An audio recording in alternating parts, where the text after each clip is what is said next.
Kami dari kelompok 8 untuk memenuhi tugas mata kuliah komunikasi terapeutik, kami memilih narasumber yaitu Pak Ansomana sebagai narasumber. Baik, topik yang kami pilih yaitu riwayat hidup dan juga kesehatan serta beban kerja. Selamat menyaksikan. Bismillahirrahmanirrahim. Assalamualaikum warahmatullahi wabarakatuh. Selamat siang Bapak dan juga rekan-rekan.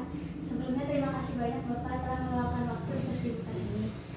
Sebelumnya bagaimana kabar Bapak hari ini? Alhamdulillah baik.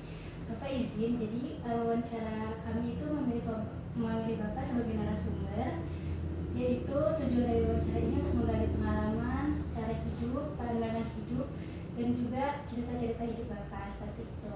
Baik Bapak, pada kesempatan kali ini tuh kami ada 4 topik yang akan dibahas yang bisa Bapak pilih. Yang pertama itu riwayat hidup, yang kedua itu ada beban kerja, yang ketiga ada kesehatan, yang keempat ada kehidupan.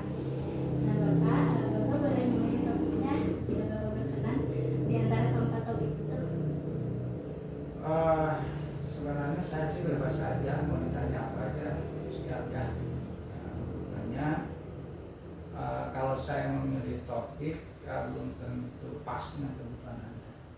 Ya, nah sekarang saya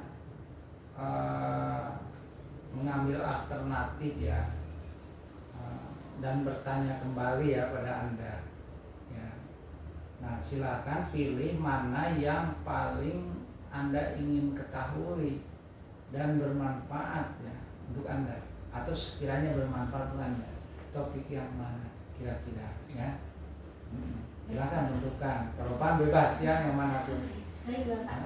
Sebelumnya terima kasih ya Bapak. Kami kiranya akan memilih riwayat hidup mungkin ya dengan beban kerja. Dengan beban kerja. Riwayat hidup dengan beban kerja ya. Ya silakan. Sebelumnya izin ya Bapak, kami mulai dulu dari topik pertama, yaitu mengenai riwayat hidup Bapak. Sebelumnya kami ada pertanyaan untuk Bapak, yaitu bagaimana latar belakang Bapak sehingga Bapak bisa mengenyam pendidikan ke dosen ini, mengenyam pendidikan hingga perguruan mengajar ke mahasiswa dan mahasiswi. Selain itu, alasan Bapak juga memilih melanjutkan studi di Thailand, tentunya alasan mengenyam pendidikan, melanjutkan pendidikan di Thailand tersebut. Seperti itu Bapak untuk pertanyaan riwayat hidup. Ya baik, jadi saya memang domisilinya waktu kecil di kampung, dan awalnya saya termotivasi ingin kuliah. Nah sehingga saya harus bisa menyelesaikan studi ya, dari SD, kemudian SMP, kemudian SMA ya, dan terus melanjutkan kuliah pada saat itu.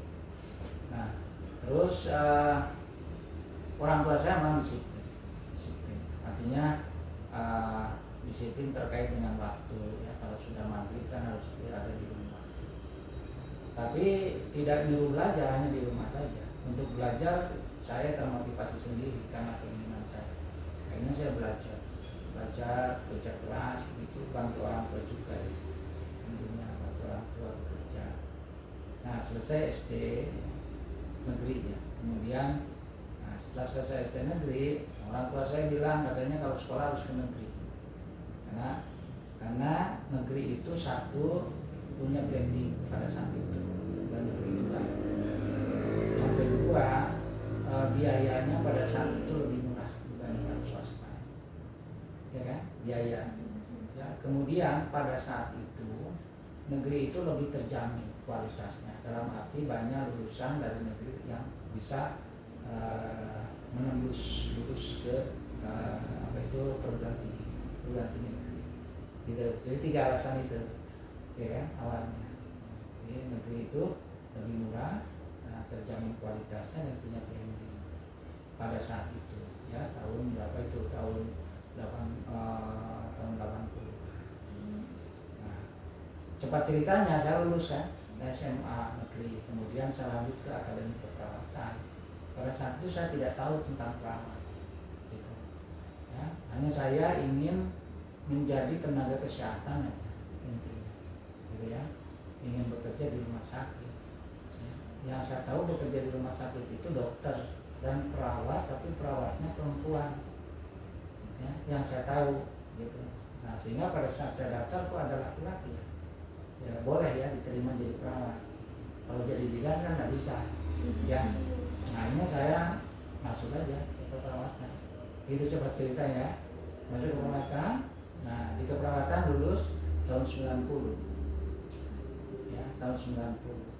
Namun ketika di keperawatan ambil D3, saya D3 keperawatan itu saya sudah diminta bantuan oleh dosen untuk membimbing adik-adik kelas ya, jadi tutor lah, kalau asisten dosen sehingga ya, karena saya kan dari mahasiswa. Jadi ketika saya tingkat 2 saya membimbing tingkat 1, ketika tingkat 3 saya membimbing tingkat 2 gitu pada saat itu. Nah akhirnya saya punya kelebihannya apa? Dari membimbing itu banyak pengalaman dan saya lebih terampil karena yang apa ya, yang teman-teman hanya mungkin sekali 2 kali ya melakukan keterampilan, kalau saya karena membimbing kan sering tuh. Nah kemudian kalau saya praktek ke rumah sakit juga saya sering melakukan tindakan dengan keinginan sendiri minta dibimbing, sehingga banyak tindakan yang saya sudah dapatkan dengan pembimbing yang ada di rumah sakit tetapi belum diajarkan sebenarnya oleh oleh dosen saya gitu. Itu banyak seperti itu, terutama keterampilan dasar ya. Nah sehingga kakak kelas saya almarhum ya, sekarang Kak Yudi almarhum itu tahu bahwa saya itu suka membimbing ya, kemudian keterampilan saya tahu, akhirnya diajaklah saya bekerja di balai pengobatannya. Nah jadi setelah itu saya itu punya tempat kos dan juga saya sering tidur di balai pengobatan, dinas malam. Tambah terampil kan? Nah tambah terampil. Nah setelah itu kemudian lulus aja ya, lulus kuliah. Nah udah lulus kuliah saya tetap di balai pengobatan. Nah kemudian dosen saya nawarin saya, "Pan kerja nggak?" Katanya, kerja nggak?" "Kerja di mana?" "Balai pengobatan." "Kenapa Pak?" Nah itu pada saat itu WK 1 pada saat itu yang namanya kerja. Gimana Pak, kalau kamu ada waktu katanya, bisa nggak kerja di Kimia Farma, di klinik Kimia Farma? Saya bilang bisa, insya Allah saya bisa atur waktu gitu. Akhirnya kerja saya di Kimia Farma dan kerja juga di balai pengobatan. Jadi double dinas saya pas setelah lulus itu. Saya nggak ngelamar kerja, nggak pernah ngelamar kerja gitu. Ditawarin. Akhirnya dinas pagi di balai pengobatan, dinas malam di Kimia Farma kliniknya ya, atau sebaliknya gitu aja terus setiap hari. Nah ketika itu saya mengambil jasa, saya ke kampus, gitu kan, masuk ke kampus, ada direktur saya, kamu sini katanya. Nah kan saya sering jadi ketua ya, ketua panitia gitu, jadi tahu, dosen-dosen tahu ya, direktur juga tahu gitu dengan saya. Memang kamu kerja di mana katanya? Saya kerja di balai pengobatan Pak sama ini. Kenapa nggak ke rumah sakit? Katanya gitu. Kerjanya nggak di rumah sakit? Belum Pak, kata saya gitu. Sederhana aja jawab saya, belum Pak. Saya mau cari pengalaman dulu di balai pengobatan ini. Nah kamu mau nggak jadi dosen? Nah mulainya dari situ, jadi dosen. Di mana Pak? Di Sumatera. Katanya, loh kok jauh sekali? Gitu kan? Ya mau, tapi nggak tahu kalau jauh gitu kan. Nah coba bicarakan sama orang tua katanya. Nah gitu awalnya. Akhirnya saya bicara dengan orang tua kan namanya orang kampung ya, khawatir juga kalau jauh. Akhirnya nemuin ke direktur itu. Nah dia diskusi lah ya, beliau itu sama direktur. Nah pas hari kemudian, 1 hari kemudian baru ngobrol lagi sama saya ya, orang tua sudah mengizinkan, cepat ceritanya begitu ya, untuk keluar Jawa, untuk ke Sumatera. Akhirnya saya pergi aja ke Sumatera, jadi dosen di sana awalnya dari situ. Nah jadi dosen di sana, terus dari dosen di sana saya tekuni jadi dosen ya, semua diajarkan kan pada saat itu karena masih orientasi ya. Akhirnya saya tertarik dengan satu mata kuliah itu keperawatan jiwa. Nah awalnya di situ. Kemudian pada saat itu di Sumatera Barat kan jarang dosen, akhirnya banyak dosen-dosen terbang dari Jakarta, dari Bandung, dan saya menjadi staf di situ. Nah, disitulah saya dapat banyak pengalaman dari dosen-dosen senior yang dari Jakarta, dari Bandung, gitu. Dalam bidang mata kuliah keperawatan jiwa. Nah, setelah itu institusi kan harus S1 pada saat itu. Sedangkan saya kan lulusan D3. Ya, akhirnya saya terpilihlah salah satu dosen ya di Akper pada saat itu yang ditugaskan belajar. Nah, ya tugaskan belajar Unpad angkatan pertama di Unpad. Pada saat itu Fakultas Kedokteran ya program studi ilmu perawatan PSIK angkatan pertama di Unpad tahun 94. Nah, setelah lulus ya kemudian saya balik lagi ke sana. Gitu ya. Nah, setelah balik dari sana untuk pengabdian, kemudian saya ganti uangnya ya, karena lama saya kan di Sumatera, kemudian tidak begitu mahal juga, pengganti saya sudah ada juga di situ. Akhirnya saya ke Bandung, tidak nyampe setahun, mungkin 3 bulan saya di Akper PPNI di Bandung, karena saya alumninya dari Akper PPNI. Kemudian ditugaskan lagi ke Denpasar. Ya, kenapa? Karena di Denpasar pada saat itu mengkonversi dari SPK ke Akper gitu. Dan saya kan sudah Akper ya kan, sudah mengelola Akper kan. Nah, sehingga ada beberapa pengalaman yang mungkin bisa dipertimbangkan untuk konversi. Dan banyak juga senior-senior saya di Jakarta yang mengelola tentang perizinan dan sebagainya ya. Karena sudah kenal kan, dunia saya sudah di Akper. Akhirnya saya di Denpasar 1 tahun dikontrak di Denpasar. Nah, setelah itu baru direktur Akper yang baru di sini, tadinya kan SPK, kemudian ke Akper. Nah, itu nawarin saya, nawarin atau apa ya, pokoknya kan bantu saya gitu, bantu saya di mana, di Cimahi, di mana, di Budi Luhur. Akper Budi Luhur baru buka. Jadi apa saya di sana gitu kan? Saya bilang saya kan kemampuan saya terbatas sebenarnya. Itu awalnya. Nah, udahlah di bagian akademik Pak di sini saya nampingi, saya siap. Gitu. Akhirnya saya ke sini. Itu tahun 89 gitu. Ya, atau 99 ya, saya lupa. 99 kali ya. Nah, setelah itu jadilah pembantu direktur 1. Terus konversi jadi Akper. Nah, saya jadi stikes ya, jadilah WK1 saya. Nah, jadi WK1. Nah, pada saat WK1 saya kewalahan, keilmuan sama pengalaman. Kenapa? Karena saya masih sarjana S1 keperawatan kan, Unpad, SKP. Sedangkan dosen-dosen saya itu kan pintar-pintar. Ya, ada juga yang S2. Saya tidak punya ilmu pendidikan bagaimana ya mengelola beliau-beliau yang pintar-pintar itu kan. Kewalahanlah saya. Nah, terus saya berpikir, ilmu apa yang bisa ya membantu saya untuk memahami atau menguasai tentang ilmu pendidikan, ilmu manajemen pendidikan. Nah, barulah ketemu, oh ternyata manajemen pendidikan yang saya tahu adanya di UPI. Akhirnya saya ditugaskan sekolah ke UPI. Saya mengajukan bahwa saya, karena saya di WK1, saya tidak tahu ilmu pendidikan, takut salah ya, memilih dan sebagainya. Akhirnya saya mengajukan supaya saya sekolah ke UPI. Sekolahnya ke UPI. Nah, selesai jadi UPI, ya kan, baru tahu kan, banyak tahu tentang bagaimana mengelola pendidikan.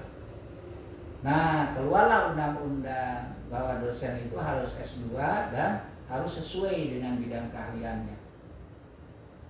1 harus S2 sesuai bidang keahlian. S2-nya saya ada, tapi tidak sesuai bidang keahlian. Akhirnya apa yang terjadi? Saya bisa mengelola dosen, tapi saya tidak bisa ngajar. Benar kan? Tidak bisa ngajar. Betul, pada ngajar, punya legalitas mengajar, sedangkan saya tidak bisa. Berarti kurang, ada kekurangan juga, keilmuan saya tidak relevan di bidang mata ajar. Tapi di dalam hal mengelola, saya punya keilmuan dasar, gitu ya. Akhirnya apa? Saya mengusul untuk saya disekolahkan lagi, gitu kan. Nah, sekolah lagi ditugaskan ke Thailand. Ambil apa? Ya relevan, ambil apa itu psikiatri, ya kan? Nah, psikiatri selama 2 tahun di Thailand. Pulang lagi ke sini. Nah, pulang lagi ke sini, dosen kan harus melakukan pendidikan, harus pengabdian, ya kan? Ilmunya harus terus diasah. Akhirnya apa? Akhirnya saya dengan teman-teman ya di Puskesmas Batu Jajar, ya kan ada nursing center di situ. Nah, pada saat itu saya rawat tuh nursing center itu di Puskesmas Batu Jajar itu. Kemudian di wilayah Puskesmas Batu Jajar itu wilayah kerja ada salah satunya adalah Desa Pangauban. Kemudian saya di Desa Pangauban bersama-sama dengan tim ya dari aparat desa mendirikan Desa Siaga Sehat Jiwa ya. Kemudian sekarang sudah ada CSR di Pertamina ya, kemudian ada Lentera Jiwa juga, itu dalam bentuk pengabdian. Jadi dosen itu harus punya pengabdian, ya kan? Nah, fungsi dosen itu kan tridharma, pendidikan, penelitian, pengabdian. Jadi itu pengabdiannya. Nah, pendidikannya di sini. Nah, seperti itu. Kendalanya apa? Kendalanya kan dalam pelayanan ke pasien harus ada STR, harus ada SIP. Nah, makanya untuk SIP bagaimana? STR kan sudah punya. Kalau STR ya, uji kompetensi kan langsung dapat STR. Kalau sekarang begitu. Kalau dulu enggak, dulu itu langsung ada sejenis pemutihan ya, lulus SKP ya, kerja, kemudian dia dapat STR itu. Dulu prosesnya lebih mudah. Nah, hanya SIP. Kalau melayani pasien kan harus ada surat izin praktek.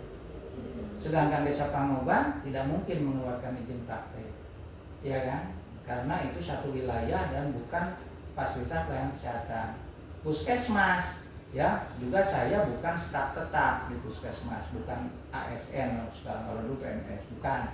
Tapi di Puskesmas itu saya sebagai konsultan, ya. Jadi orang yang bukan PNS tapi membantu dalam pelayanan, ya tidak memungkinkan buat mengajukan untuk izin praktek. Akhirnya saya ada alumni dari sini yang punya klinik, ya klinik Raharja. Akhirnya saya bergabung di situ menjadi konsultan dalam pelayanan kesehatan, ya pelayanan kesehatan termasuk kesehatan jiwa. Nah dari situlah saya mengajukan untuk membuat SIP dan keluarlah izin praktek. Nah dari situlah saya lebih leluasa untuk memberikan pelayanan pada pasien. Jadi punya legalitas, gitu ya. Jadi punya, kalau di lapangan itu kan ada kewenangan klinis, jadi saya bisa melakukan pelayanan ya kepada pasien ya dengan legal di dalam kewenangan klinis sebagai perawat. Seperti itu ya, riwayat pendidikan dan dunia kerja saya. Jadi memang saya itu nggak pernah melamar kerja ya, itu satu ya. Jadi lamaran kerja itu melengkapi setelah saya bekerja. Itu selama ini begitu ya, sampai sekarang sampai mengajukan tim penilai klinik dan puskesmas gitu kan. Saya kan sudah tim penilai klinik dan puskesmas juga, itu dari klinik Raharja gitu ya. Jadi ya pengalaman ya sekilas seperti itulah tentang pendidikan saya. Oke, apa lagi? Baik Bapak, terima kasih. Dapat kita ambil bahwasannya disiplin, motivasi itu dapat memupuk ya Pak ya, kedisiplinan, keterampilan, dan juga ini sangat membuka wawasan bagi kami, pemahaman bagi kami. Selanjutnya juga ada pertanyaan dari rekan saya, mungkin Ya, rekan saya Rizka, pertanyaan mengenai riwayat hidup juga. boleh. Mau bertanya tentang apa? Kan dari cerita Bapak selama menjadi dosen gitu ya Bapak, dari cerita-cerita Bapak tadi barusan, pengalaman seperti apa yang paling berkesan banget di hidup Bapak gitu selama ini? Kayak kan mulai dari perjuangan Bapak untuk studi itu kan sampai ke Thailand kemana gitu kan Bapak. Pengalaman yang paling berkesan banget gitu bagi Bapak tuh apa gitu? Paling berkesan. Paling berkesan sebenarnya sih banyak yang berkesan ya. Hanya saya kira yang apa ya sangat ibaratnya langka ya dan tak terduga ya, itu saya kuliah ke luar negeri aja. Jadi kuliah ke luar negeri itu sebenarnya tidak ada dalam planning saya pada saat itu ya, karena saya berpikir sulit ya untuk kuliah ke luar negeri itu pada saat itu, jadi tidak terpikirkan. Nah, jadi yang paling berkesan itu memang saya bisa kuliah ke luar negeri ya, tanpa dibiayai secara penuh dari biaya sendiri, karena saya dapat beasiswanya dari kerajaan Thailand. Nah, kemudian disupport juga sebagian dari studi luhur. Ya, biaya hidup sendiri itu dari satu sendiri itu tidak begitu besar. Nah, itu yang paling berkesan di luar dugaan ya. Jadi ada peluang seperti itu, gitu ya. Sehingga sampai sekarang saya pasti akan memberikan pelayanan ya yang terbaik pada siapapun yang membutuhkan selama saya bisa, selama saya mampu. Kenapa? Karena saya sudah dibayar duluan. Iya kan? Sudah dibayar duluan kan? Nah, gitu. Kuliah tidak biaya sendiri secara full. Gitu. Dan pesannya dari Thailand itu, ya kan? Ketika itu ya, saya sudah lulus, kemudian saya bertanya apakah saya harus mengabdi atau bagaimana karena dapat beasiswa dari sini, gitu. Kemudian dekan ya, profesor tertentu lah di sana ya yang jadi dekan pada saat itu, Anda tidak perlu khawatir. Setelah Anda lulus, saya sangat senang sekali. Anda sudah dapat ilmu, pengalaman dari universitas kami, dari negara kami, tentunya dari bahan praktek katanya gitu. Nah, ilmu yang sudah Anda dapatkan, pengalaman yang sudah Anda dapatkan, ya kan, silahkan Anda manfaatkan untuk dirimu, untuk keluargamu, untuk kampusmu, untuk negaramu, dan untuk orang-orang yang membutuhkanmu. Ya, jadi kamu tidak perlu untuk melakukan pengabdian di sini. Silahkan Anda pulang ke negara. Nah, itulah yang menjadi bisa dikatakan kesan, ya, yang paling berkesan itu ya. Saya dengan tanpa banyak pengeluaran ya untuk mendapatkan S2 di Thailand ya, dan saya diberi pesan hanya itu saja. Jadi itu sebagai kewajiban saya untuk memberikan pelayanan pada siapapun dimanapun selama saya mampu. Jadi dibayar itu, bayaran itu ibaratnya kayak seperti bonus saja bagi saya. Tidak dibayar pun sudah dibayar. Ya, nah. Ada lagi? Apa lagi pertanyaan? Dapat kita ambil pelajarannya bahwasannya salah satu kesan pengalaman yang tidak terlupakan itu salah satunya pendidikan di luar negeri ya Bapak, Ya. ke Thailand, karena tidak ada di to-do list atau planning Bapak. Sekarang kita akan lanjut ya Bapak ke topik yang kedua, yaitu ke topik beban kerja. Nah, sebelumnya teman saya akan bertanya mengenai topik tersebut. Izinnya Bapak, pertanyaannya itu strategi apa yang biasanya Bapak lakukan agar beban kerjanya tuh tetap seimbang, terus juga nggak numpuk. Terus juga selama menjadi dosen, bagaimana cara Bapak untuk membagi waktu antara mengajar, menyiapkan materi, dan kegiatan administrasi yang lain? Ya. Strategi saya sebenarnya di dalam memahami banyak hal ya, baik itu untuk meningkatkan pengetahuan ataupun mungkin untuk bahan ya, mempersiapkan bahan untuk bahan materi pembelajaran, bahan presentasi dan sebagainya ya.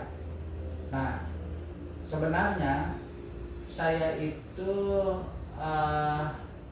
belajarnya tidak terus-terusan belajar, gitu. Dalam arti tidak ada waktu khusus ya untuk sekarang. Tapi kalau waktu SD, SMP, SMA ya sampai kuliah ada waktu khusus. Ya, tapi kalau sekarang berkaitan dengan kerja ya, saya tidak ada waktu khusus.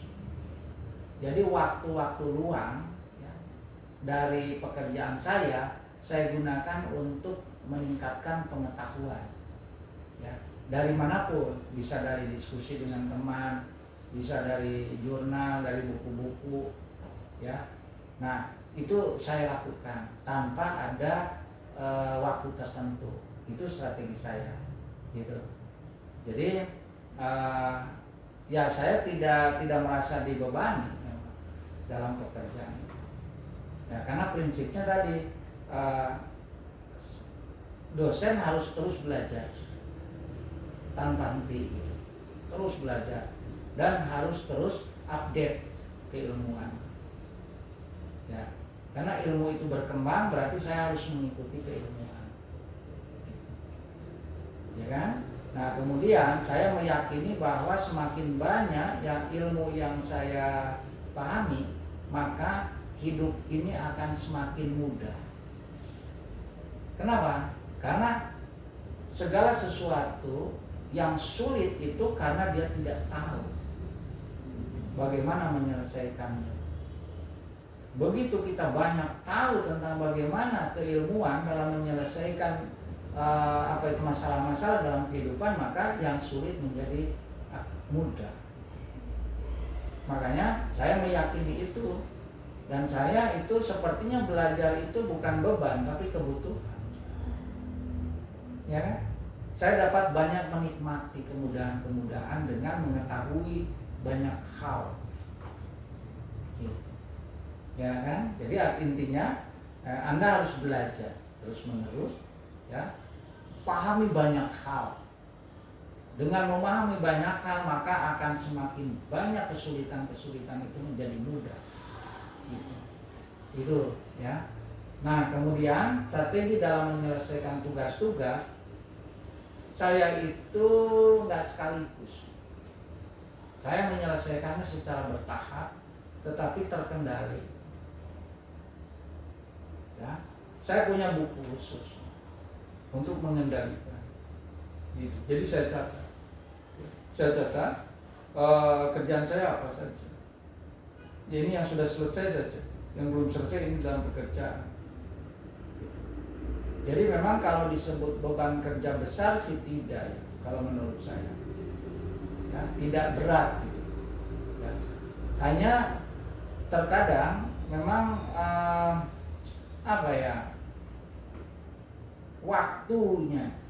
waktunya yang tidak selalu sesuai, ya, dengan kemampuan kita. Gitu. Jadi karena mungkin banyak tugas, ya, yang harus dikerjakan secara bersamaan, sehingga harus dikondisikan supaya bisa disesuaikan. Misalnya ada waktu harus mengerjakan dalam satu waktu, kemudian yang satu digeser, ya kan? Bisa dipercepat atau bisa diperlambat, sehingga tidak bentrok, itu aja. Tapi kalau dikatakan beban, itu menurut saya tidak, karena saya masih banyak luang waktu untuk mengerjakan sesuatu hal yang lain, misalnya belajar. Siang dan malam saya, ya. Karena bagi saya siang dan malam itu hanya pembeda, bukan membatasi kerja, tapi hanya alam saja, ya. Hanya pembagian alam. Kalau siang berarti ada sinar matahari, kan, ya. Biarkan sinar matahari jam sekian sampai jam sekian. Malam berarti matahari sudah terbenam, kemudian jadi gelap, gitu aja. Bagi saya definisinya itu. Jadi bukan membatasi kerja. Jadi bukan berarti kalau malam jangan kerja, harus istirahat. Kalau siang harus kerja, enggak. Hanya kalau tidur saya itu biasanya saya menyempatkan tidur itu sekitar jam 11 sampai jam 3. Itu yang rutinnya kalau tidak ada kerjaan yang urgent. Di hari lain itu namanya tip nap. Jadi hanya ngalenyap, cek Sunda nama. Ngalenyap. Jadi kalau Anda, ya, ke ruangan saya tidak ngasih tahu dulu, kemudian tiba-tiba saya ngalenyap setengah jam, ya. Nah, itu saya lagi istirahat. Jadi hanya apa ya, mengembalikan stamina saja gitu. Kalau tidur benernya tidur ya itu malam jam 11 sampai jam 3. Coba Anda cek ya. Anda cek jam 10 Anda WA saya. Coba. Berarti jam itu lagi ngerjakan apa? Lagi ngerjakan sesuatu, bisa tugas, bisa sedang membaca sesuatu, mencari jurnal sebagainya begitu, atau bikin materi gitu kan, gitu ya. Itu saya. Jadi 3 hal lah kalau yang saya lakukan ya. Nah, saya orangnya jarang mengeluh. Saya itu ya. Yang kedua, saya itu ya tidak pernah menyerah. Kalau saya misalnya ada sesuatu keinginan dan itu baik ya, sesuai dengan pertimbangan saya bahwa itu akan dapat dicapai, itu saya tidak pernah menyerah. Saya nggak pernah menyerah ya. Terbukti dari tadi kan, jam 12 ya, saya padahal waktu harus masuk tuh. Sekarang ini jam berapa itu? Ternyata jam 2 saya masuk ya kan. Kemudian ruangan di mana? Ruangan ingin yang apa itu? Yang sunyi, senyap gitu ya, supaya tidak terganggu kan. Akhirnya di mana ruangannya? Oh di sini. Oh nggak bisa, di sana nggak bisa, sini nggak bisa, terus begitu. Jadi saya itu tidak pernah jarang mengeluh, tidak pernah menyerah gitu. Yang penting kita harus realisasikan ini. Ini hal yang baik gitu. Nah, kalau hal yang baik pasti saya akan kerjakan terus. Dan mahasiswa saya layani kapanpun dimanapun gitu. Lopan kan nggak dibayar, kan sudah dibayar duluan, ya kan? Nah gitu ya. Nah itu. Kemudian yang keempat ya, saya itu saya itu selalu berdoa ya. Kenapa? Karena saya banyak mendapatkan sesuatu yang di luar prediksi, tetapi menyelamatkan saya dari kesulitan, dari hal-hal ekstrim ya, dari keinginan yang tidak diduga, keinginan tapi tidak tahu caranya. Nah nanti ada kemudahan, dan saya yakin itu dari doa. Menurut saya, ya kan? Nah, seperti saya keluar negeri, di luar dugaan, saya yakin dari doa. Kemudian saya pernah juga di suatu tempat ada gempa, ya orang-orang lokal di sana pada meninggal ya. Kok saya hidup? Saya bisa selamat. Saya yakin dari doa. Gitu. Saya berusaha lari, tapi saya masih bisa lari. Kalau orang kan sudah tertimpa sama coran, sama beton, sama tsunami itu. Saya tidak. Saya yakin itu dari doa. Jadi banyak hal, suatu kejadian, suatu peristiwa-peristiwa yang di luar akal pikiran, tapi saya tetap selamat. Gitu. Jadi bisa sesuatu kejadian di luar akal pikiran saya selamat, atau bisa ada suatu kesulitan yang tidak tahu apa penyelesaiannya, tapi tiba-tiba ada kemudahan untuk menyelesaikan. Gitu. Tanpa dasar keilmuan sebelumnya. Tiba-tiba ada ide saja. Oh harus begini. Selesaikan? Selesai. Gitu. Nah itu saya punya keyakinan dari doa itu, menurut saya. Ya, jadi bukan harus selalu berdoa. Kalau menurut saya ya, doa terus saja berdoa ya setiap hari sampai mengganggu aktivitas, bukan. Tapi kalau saya selalu diawali dengan doa. Ya, termasuk hari ini, sekarang ini, kegiatan hari ini itu ada dalam doa. Saya punya keyakinan. Kenapa? Karena saya sebelum berangkat berdoa dulu. Kalau tidak berdoa saya gelisah, dan saya harus berhenti dan mulai berdoa. Itu saya. Gak tahu kenapa begitu ya. Karena saya punya keyakinan. Pokoknya saya itu sebelum pergi ya untuk bekerja itu saya berdoa. Selalu. Kalau nggak berdoa dulu saya gelisah. Jadi dalam pikiran saya, nanti terjadi sesuatu, nanti gimana ya gitu. Tapi kalau berdoa saya punya keyakinan, gitu. Jadi itu menjadi spirit bagi saya. Pasti bisa lah. ya kan? Ini jalan macet, insya Allah bisa sampai gitu dalam keadaan lancar, seperti itu. Punya keyakinan dengan doa itu. Nggak tahu Anda, kalau saya begitu, bisa aja. Jadi ada ketakutan terjadi sesuatu kalau tidak berdoa dulu. Makanya selalu saya berdoa dulu. Dan dari kehidupan saya banyak hal-hal yang tadi yang di luar dugaan, ya, kesulitan, ya, dengan tanpa dasar ilmu, ya, tanpa dasar pengalaman, jadi mudah, jadi bisa, jadi selamat. Coba aja Anda dapat bayangkan, ketika gempa terjadi 7,8 skala Richter, orang sedang berada di gedung, dan saya pun di hotel. Saya di hotel, artinya gini, sebelum gempa saya di hotel. Di hotel yang mau ambruk itu, ya, hari Jumat. Tapi ketika gempa besar terjadi, saya sedang di luar.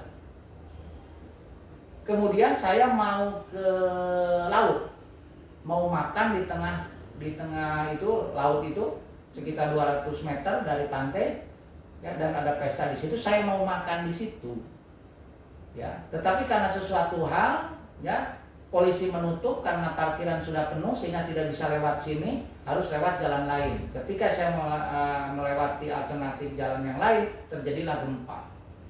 Dan pada saat itu terjadi gempa, saya sedikit pelan-pelan terus mencari menjauh dari pantai.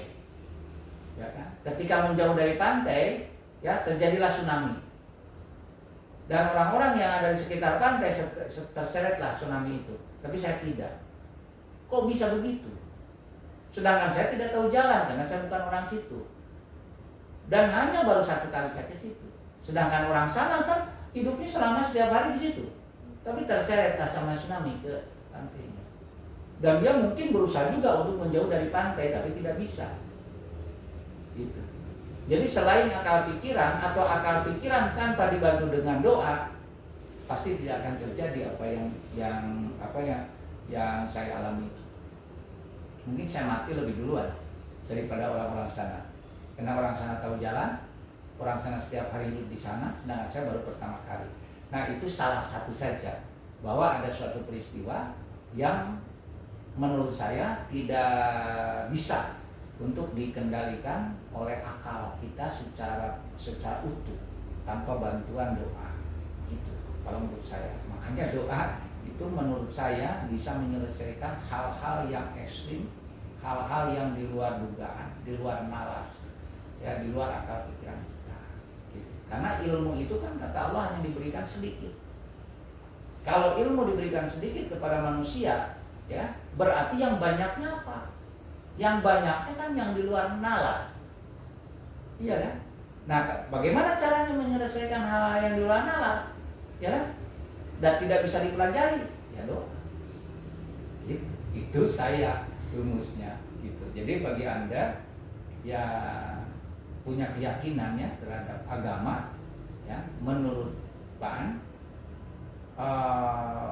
berdoa dan yakini terhadap doa Anda, maka hidup kita akan tenang apapun yang terjadi, ya. Itu ya dari saya. Ada lagi? Mau nanya apa lagi?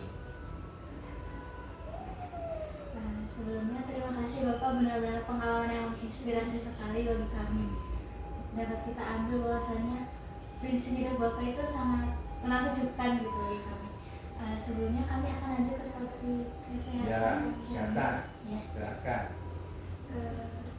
Izinnya Bapak, kan tadi dengan kesibukan Bapak sebagai dosen dan juga kan Bapak tuh bekerja juga di bagian jiwa serta menjadi konsultan. Bagaimana Bapak menjaga kesehatan dan keseimbangan antara kerja dengan waktu untuk diri sendiri dan juga untuk keluarga dengan kesibukan Bapak yang sudah Bapak ceritakan tadi kepada kita? Ya. Sebenarnya ada dua, ya, anggaplah dua kelompok kesehatan, ya. Ada kesehatan fisik, ada kesehatan mental, ya. Nah, untuk kesehatan fisik itu sebenarnya sepertinya asupan makanan gitu, ya. Kemudian ya keseimbangan lah gizi gitu, ya. Nah kalau saya sebenarnya si makan itu tidak tidak selalu dalam waktu yang sama saya. Jadi nggak tahu tubuh saya itu ya kalau misalnya mau makan ya itu tidak selalu pada jam yang sama. Bisa ditunda kalau saya. Nanti ada misalnya, aduh masih ada kegiatan, ya udah selesaikan kegiatan nanti makan, ya enak aja makan saya. Gitu. Atau misalnya dalam perjalanan sudah makan dulu, kemarin makan jam 2, sekarang karena dalam perjalanan makannya harus lebih cepat ya, nah makan aja saya itu. Itu saya. Jadi waktu tidak dibatasi gitu, untuk makan. Kemudian jenis makanan, makan aja saya itu. Pokoknya ada makanan, apa yang ada dimakan aja. Selama makanan itu halal, ya dimakan aja. Ya, jadi nggak fanatik saya dengan makan. Itu tentang makanan ya, baik waktunya ataupun jenisnya. Hanya bedanya kalau ada di situ beberapa jenis makanan, nah baru saya memilih yang saya mungkin lebih suka gitu ya. Tapi kalau tidak ada, misalnya ada 3 makanan, nah ini lebih suka saya makan ini. Terus kalau yang saya lebih suka nggak ada 2 makanan, yang ini saya makan aja gitu. Gak pernah mengeluh lagi. Itu saya. Kenapa? Karena saya berpikir mengeluh itu penyakit. Gitu. Jadi mengeluh itu sebenarnya datang dari diriku sendiri. Dan itu penyakit yang saya buat. Makanya kalau supaya saya tidak sakit, saya itu nggak mengeluh. Terbukti kan sekarang mau di sana nggak ada, ayo di sini. Di sini nggak bisa juga, ya di situ lagi. Terus saja begitu. Ya, dan happy aja. Nah itu yang tadi, ya buat saya itu nggak pernah mengeluh. Seorang makan di restoran, ayo. Di warteg, ayo. Gitu kan? Di lapang misalnya ngampar, ayo gitu. Itu saya jadi nggak pernah mempermasalahkan. Yang penting makanan masuk, kita happy ya, nah itu aja. Nah, itu tentang kesehatan fisik. Kesehatan mentalnya yang khususnya saya itu biasanya selalu mencari solusi. Saya itu. Ya. Tadi ada hubungannya dengan tidak mengeluh dan saya selalu mencari solusi. Gitu. Tidak tidak misalnya, oh nggak bisa di sini, loh kenapa nggak bisa? Saya biasa nggak gitu. Oh cari yang lain, kira-kira di mana? Oh di sini nggak bisa lagi. Nah coba kita cari lagi yang lain gitu. Kalau saya, jadi selalu terus saja mencari sampai ketemu. Gitu. Jadi tidak pernah mengeluh. Ya. Kemudian saya itu jarang marah juga. Kalau dulu nggak bisa marah katanya, kata kawan-kawan itu. Pak ini nggak bisa marah katanya. Gitu. Kalau sekarang terkadang ada juga, tapi nggak tahu marah atau enggak ya, atau tegas gitu ya, atau disiplin gitu. Tapi saya nggak pernah membenci gitu terhadap apapun yang terjadi. Sekalipun jelek suatu peristiwanya, tapi saya selalu ingat ini yang jelek ini hanya bentuknya. Gitu. Jadi saya itu suka begitu. Misalnya ini jelek, jatuh. Misalnya saya terjatuh. Aduh, sakit. Duh, kenapa lewat sini ya? Misalnya saya enggak. Gitu, dengan jatuh. Begitu jatuh, sakit kaki. Jangan-jangan nih dengan jatuh ini ada maknanya nih. Gitu kalau saya. Kenapa? Karena saya meyakini bahwa tanpa perjuangan ya, tanpa ujian itu kualitasnya nggak bagus, gitu. Kualitas nggak bagus. Coba aja hasil temuan, hasil menemukan sesuatu kebetulan, menurut saya malah lebih bagus hasil perjuangan, ya kan? Daripada nemu gitu ya. Ini kita buat ya di setting sedemikian rupa hasil perjuangan kita berhasil aja. Menurut saya itu lebih bagus gitu. Dan lebih bermanfaat juga daripada yang kebetulan begitu. Saya lebih suka hasil perjuangan daripada kebetulan. Gitu. Ya makanya kayak door press segala macam saya tuh nggak begitu suka. Kenapa? Karena kebetulan. Gitu. Yang suka apa? Yang bekerja keras saja, perjuangan, kemudian dapat hasil gitu. Itu saya lebih suka. Gitu. Ya. Nah, Terus tadi yang tadi mencari solusi. Nah itu dari situlah saya belajar. Ada sesuatu peristiwa yang jelek bentuknya, tapi saya suka yakin pasti Allah memberikan sesuatu nih di balik ini. Gitu saya. Iya, karena sering kalau misalnya saya terjadi sesuatu ya, misalnya ujian tidak lulus. Ya. Nah, pernah saya belum cerita tadi. Sebelum saya kuliah tahun 4 saya ke UI dulu melamar dari Sumatera Barat. Ke UI, pas begitu ke UI terlulus. Salah strategi. Karena saya dari institusi swasta, jadi bersaing itu swasta seluruh Indonesia. Sedangkan yang negeri itu ada rayon-rayon, ya, sehingga mereka bersaing dengan kelompoknya.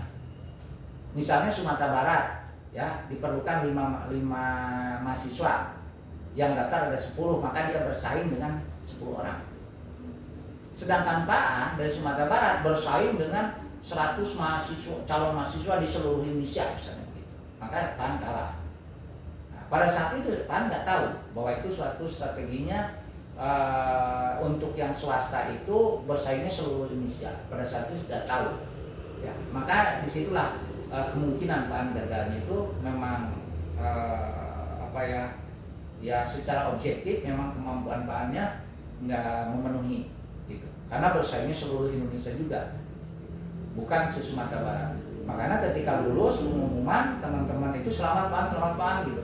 Kenapa? Karena mungkin beliau mengukur, oh pasti kalau saya lulus Pak An lulus. Padahal tidak.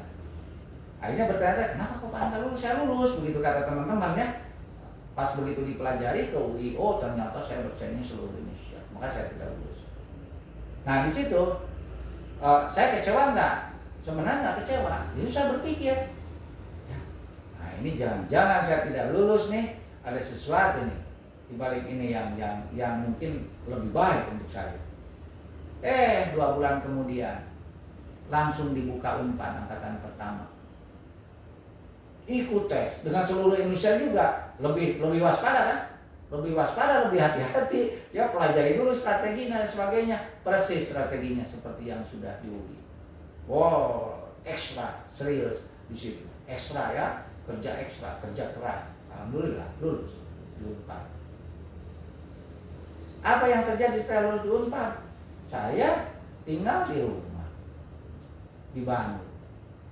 Pengeluaran biaya lebih hemat saya di Bandung. Ya. Dan juga saya memang sekolah di Bandung dari tahun 87 ya, lingkungan sendiri. Kalau lulus di UI gimana? Gitu ya. Jadi saya berpikir ya, sebelumnya juga banyak kejadian seperti itu, tapi itu salah satu saja. Kalau kita menemukan sesuatu dalam kehidupan kita, ada peristiwa yang jelek bentuknya, hati-hati. Mungkin itu maknanya baik deh. Gitu.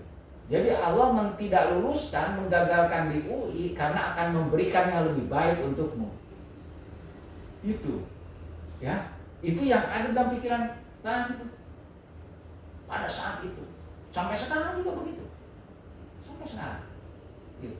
Begitu ada sesuatu, pasti di sini. Nah, ini saya misalnya anggaplah sebenarnya kalau menurut saya bukan gagal si proses ya. Misalnya ada sesuatu tidak sesuai harapan. Nah, ini. Jangan dibalik ini nih ya. Allah akan memberikan sesuatu yang lebih baik untuk saya. Jadi itulah yang ada dalam pikiran Pan, ya. Pan meyakini dengan Pan berpikir seperti itu akan meningkatkan kesehatan jiwa. Gitu. Jadi selalu berpikir aja. Kalau ada sesuatu selalu berpikir positif aja. Ya, selalu berpikir positif. Nah itu, ya. Jadi nah kalau Anda misalnya mau mengadopt ya apa yang Pan jelaskan, nah coba dulu ya, benar nggak sih kalau kita berpikir positif terhadap berbagai peristiwa, baik bentuknya positif atau bentuknya negatif, kita mikir maknanya bukan bentuknya, ya selalu positif. Saya sih meyakini ya selalu positif. Kenapa? Karena Allah tidak akan memberikan yang negatif deh. Kecuali kalau kitanya milih negatif ya, maka hasilnya negatif. Tapi kalau kitanya sedang baik, ya, sedang baik nih. Kemudian ada sesuatu peristiwa yang tidak baik. Nah, menurut Pak Anma itu ujian. Pasti maknanya akan baik. Kecuali kalau kita niatnya sudah tidak baik, niatnya jelek nih. Kemudian terjadi masalah. Nah, cek Pak Anma eta teh ngingetkeun supaya ulah dilanjutkan eta. Cek Pak Anma. Gitu. Jadi baik tetap isinya. Gitu. Misalnya mun aya maling nya terus kapanggih ulah ngamot si malingna kudu nama. Alhamdulillah kenapa? Terjadi malingna. Coba lamun maling dorakanya. Tah gitu. Cek Pak Anma. Jadi baik isinya mah. Baik, Allah mau memberikan nu jelek cek Pak Anma. Ngan bentukna terkadang kita itu ya berpersepsi jelek. Memang bentuknya jelek gitu kan. Mungkin membuat sakit, membuat luka ya gitu. Atau sesuatu yang tidak sesuai harapan, tapi maknanya baik. Mungkin Anda pun banyak mengalami itu. Hanya tidak berpikir ya bahwa itu baik. Terlalu mudah ya, si perasaan Anda itu terlalu mudah kecewa, terlalu mudah marah ya. Ya, terlalu mudah apalagi mungkin bosan ya. Coba kalau Anda melakukan sesuatu terus menerus tapi belum berhasil kan bosan ya, lama-lama bosan ya, begitu bosan berhenti kan. Kalau Pak melakukan sesuatu yang terus menerus berulang-ulang, memang ada sih lintasan-lintasan bosan, tetapi dalam pikiran Pak jangan-jangan sedikit lagi dong akan berhasil. Jangan-jangan sedikit lagi. Kita tidak tahu kapan keberhasilan ini akan diraih. Jangan-jangan sedikit lagi. Kalau berhenti tak dapat. Gitu. Kalau yang ada dalam pikiran Pak gitu. Makanya terus. Dan itu sering pada akhirnya berhasil aja. Gitu ya. Jadi tadi ya kalau berkaitan dengan yang terus-menerus gitu bosan, sabar Pak. Kuncinya gitu. Makanya orang sabar itu ya sabar we gitu. Cek Pak Anma berhasil orang sabar. Banyak yang Pak lakukan dengan kesabaran itu mendapat keberhasilan. Pak itu dengan kesabarannya akan mendapatkan keberhasilan. Tidak menceritakan orang lain, hanya Pak sendiri.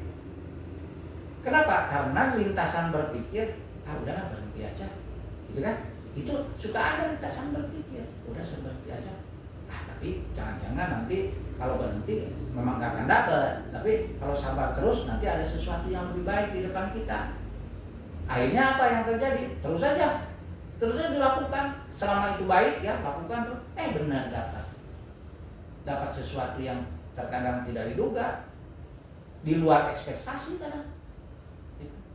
Nah seperti itu. Makanya saran Pak ya kepada Anda, sabar itu. Kemudian jangan hentikan ya hal-hal yang Anda lakukan kalau itu baik. Terus aja. Dan pasti Allah akan memberikan sesuatu itu baik sebenarnya. Subhanallah. Gitu ya. Misalnya Anda di hair gitu, misalnya ya, Anda di hair. Nah, mikir Anda. Ulah kecewa, cepat. Tapi pelajari. Nah, ini dengan cara seperti ini saya di hair. Berarti caranya jangan begitu. Harus ganti nih caranya gitu. Nah, terus dengan di hair itu Anda nemuin dosen. Ketemu dengan dosen, ngobrol lagi seperti sekarang ini. Ya kan? Dapat lagi ilmunya. Ya, tambah motivasi, tambah wawasan. Ya, dengan dosen teh. Mungkin ada kesulitan Anda konsultasi lagi dalam hal-hal yang lain. Banyak hal yang bermanfaat. Gara-gara Anda di hair. Bayangkan, di balik di hair itu ternyata banyak manfaatnya dibandingkan dengan tidak di hair. Walaupun kita tidak berharap di hair, tapi ternyata di balik yang kita tidak harapkan banyak hal yang tersembunyi di situ yang banyak sekali manfaatnya. Jadi pintu masuknya tidak selalu baik pintu masuknya itu. Benar nggak? Iya. Tidak selalu baik pintu masuk itu. Di dalamnya banyak kebaikan. Pak Ano berpikir begitu. Jadi begitu kalau seperti tadi Anda diher, itu jangan cepat kecewa, jangan cepat marah, ya, apalagi marahin dosen, marahin segala banyak orang. Jangan. Saya berpikir jangan-jangan itu pintu deh. Pintu yang di dalamnya itu banyak kebaikan. Apa? Allah menyuruh Anda bertemu dengan dosen. Ya, misalnya Anda disuruh oleh Allah supaya memperbaiki strategi belajar Anda. Iya kan? Begitu. Banyak hal di dalamnya itu, ya, hal-hal kebaikan di balik Anda lihat tadi itu. Nah, kalau Anda remaja, Anda pacaran, Anda punya pacar, Anda tidak tahu jodoh siapa. Iya. Pacaran tapi tidak tahu jodoh siapa. Jalani saja, tapi hati-hati. Ya kan? Kenapa? Karena tidak tahu jodoh itu siapa. Putus, putus, ngedon. Konsentrasi terganggu, makan kurang, jadi nggak mau makan, nggak mau tidur. Jangan-jangan ya putus itu kehendak Allah dan dibalik itu banyak hal kebaikan. Itu bukan jodohmu. Kalau kamu dengan itu, ya, kamu akan tertipu, kamu akan apa begitu yang tidak baik. Akhirnya Allah memutuskan, ya, dan nanti ada yang lebih baik lagi. Gitu. Jadi jangan cepat putus asa, jangan cepat marah, jangan cepat kecewa kalau ada sesuatu yang tidak baik. Ya. Pak An berpikir jangan-jangan itu pintunya yang tidak baik itu di dalamnya banyak hal kebaikan. Setelah itu, gitu ya. Apalagi, ya cukup ya. Oke. Alhamdulillah, terima kasih banyak. Mungkin Ya. kita cukup ya topik pertanyaan dari kami. Terima kasih banyak atas insight, juga telah mengisi gelas-gelas kosong pemahaman kami, sehingga wawasan kami menjadi bertambah, mulai dari tidak mengeluh, mulai dari bekerja keras, mulai dari disiplin dan motivasi, serta ya betul, tidak ingin menyerah, tidak cepat menyerah. Nah, dari situ juga kami memahami bahwasannya kami perlu untuk memahami setiap inci kehidupan, bahwasanya setiap peristiwa itu ada maknanya dan tidak cepat untuk kecewa, karena manusia memang terkadang menaruh sedikit kecewa di setiap kejadiannya. Dari sini kami belajar bahwasanya untuk menyimpan rasa kecewa ataupun rasa lainnya itu sedikitnya, seperlunya saja. Nah, dari situ terima kasih Bapak ya atas makna-makna yang sangat kami pahami, sangat-sangat menjadi insight bagi kami. Dan juga kami ambil bahwasannya dari peristiwa juga tidak lupa menaruh harap pada Allah, karena manusia memang bisa berencana tapi Tuhan yang menentukan dan Allah yang menentukan. Dan mungkin kiranya cukup Bapak wawancara dari kelompok kami. Terima kasih Bapak atas kesediaannya dan juga waktu luangnya. Semoga Bapak sehat selalu dan juga dilancarkan dalam terus dan segala urusannya, dalam menjadi dosen, konsultan, dan juga lainnya yang sangat sibuk di dalam hal itu. Amin. Tetap semangat ya. Semoga Siap. sukses. Semoga pembicaraan baik kita menjadi doa ya untuk meraih cita-cita Anda ya. Oke. Baik, semoga kiranya dapat menambah insight dari teman-teman sekalian dan juga Bapak. Wassalamualaikum warahmatullahi wabarakatuh.